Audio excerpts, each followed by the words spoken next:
আয়ুষ ঈশান কুসুমের অনুপস্থিতির সুযোগটাকে কাজে লাগিয়ে এবার নিজের নামে গাঙ্গুলি গ্রুপ অফ কোম্পানিজকে লিখিয়ে নিল দেবলীনা। হ্যাঁ বন্ধুরা, ভিডিওতে লাইক দিয়ে দেখতে থাকুন। যে মুহূর্তে কিনা দেবলীনা ইন্দ্রাণী গাঙ্গুলির নয়নের মণি হয়ে ওঠার আপ্রাণ চেষ্টা করতে গিয়ে যখন কিনা দেবলীনা বলতে থাকে যে একবার শুধু কোম্পানির ডিল ক্র্যাক করার নামে আন্টি তোমাকে দিয়ে এই গোটা কোম্পানিটা আমি আমার নামে ট্রান্সফার করি নাই, তারপরে দেখো যে তোমাকে কী করে আমি নাকে দড়ি দিয়ে ঘোরাই। কারণ আমি খুব ভালো করেই জানি যেহেতু ঈশান, আয়ুষ এবং কুসুম একসঙ্গে তিনজনে জুটি বেঁধে যখন কিনা কোথাও গিয়েছে, তাহলে অবশ্যই তারা আমার পেট পেছনে কোনো না কোনো চক্রান্ত তো করার চেষ্টা করছে, সেটা আমি খুব ভালো করে বুঝতে পারছি। কিন্তু তারা যতই চক্রান্ত করুক না কেন, শেষ পর্যায়ে যাতে আমাকে কোনো মতে আমার খেলায় মাত দিতে না পারে, তার সম্পূর্ণ ব্যবস্থা তো ওদের পেছন দিক থেকে আমাকে করে রাখতেই হবে। এবং সেই সমস্ত ব্যবস্থা করতে গিয়ে আনফর্চুনেটলি আমার তোমার সঙ্গে বিশ্বাসঘাতকতা করতে হচ্ছে।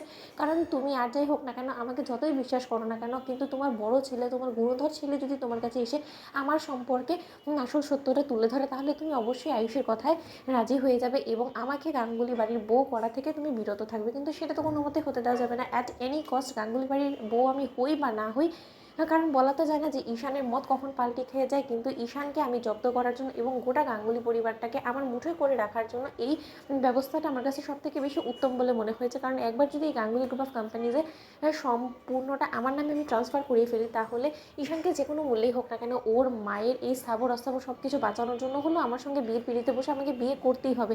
এবং তার পরিবর্তে আমি এই খেলাটায় জিতে যাব। কারণ ঈশান যে পরিমাণে ধুরুন্দি বা একটা ছেলে, ওকে দিয়ে কোনো রকম কোনো ভরসা নেই এবং তার উপরে সোনায় সোহাগা কুসুমকে ওরা নিজেদের সাপোর্ট সিস্টেম হিসেবে পেয়ে গিয়েছে। এতে করে যে কোনো সময় আমার খেলায় আমাকে এরা হারিয়ে দিতে পারে, কিন্তু সেটা তো হতে দেওয়া যাবে না।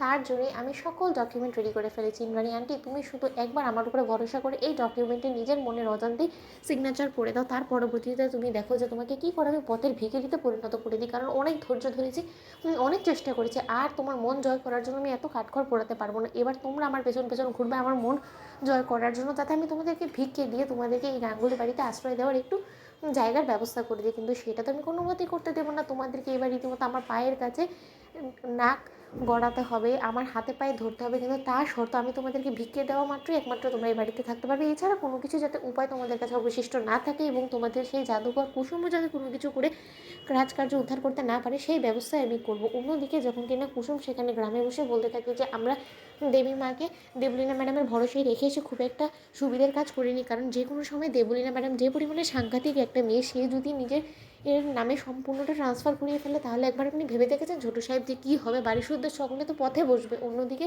আয়ুষ যখন বলতে থাকে যে সেই সমস্ত কিছুটা তোমাকে টেনশন করতে হবে না, কারণ আমি কাকুমণিকে অলরেডি বলে এসেছি এবং বলেছি যে কাকুমণি যাতে সব জায়গায় একটু সতর্ক থাকার চেষ্টা করে। তবুও বন্ধুরা লাইক কমেন্ট শেয়ার করে সাবস্ক্রাইব করতে ভুলো না।